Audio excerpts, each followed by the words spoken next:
এই শোনাই, জানিস তোদের নিচে যে ফ্ল্যাটের গার্ডটা আছে না, আমাকে ঢুকতেই দিচ্ছিল না। কেন রে? যখন তোদের ঘরে আসবো বললাম তখন তো আরোই আটকে দিচ্ছিল আমাকে। কিছু কি বলে রেখেছিলিস? না না, সেরকম কিছু না, শুধু বলেছিলাম তোমাকে যাতে ঢুকতে দিতে না, তাও ঢুকতে দিদি। তোমরা কিছু ঠিক করলে নাকি দিদি যে সোনাই এবার কোন স্ট্রিমটা নিয়ে পড়বে?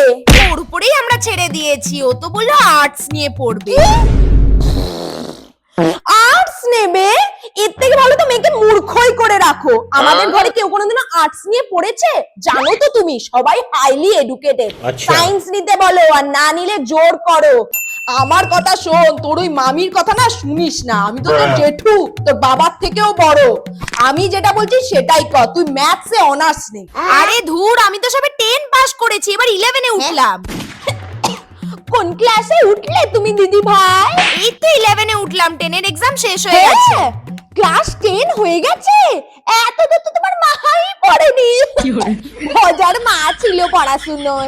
এবার তো তোমার বিয়ের বয়স হয়ে গেল, তুমি আর কি পড়বে? অনেক পড়ে নিয়েছো। তোমার মাকে বলবো আমি। ওই রকম দেখলে তো তোমার মরার বয়স হয়ে গেছে। এবার কবে যাবে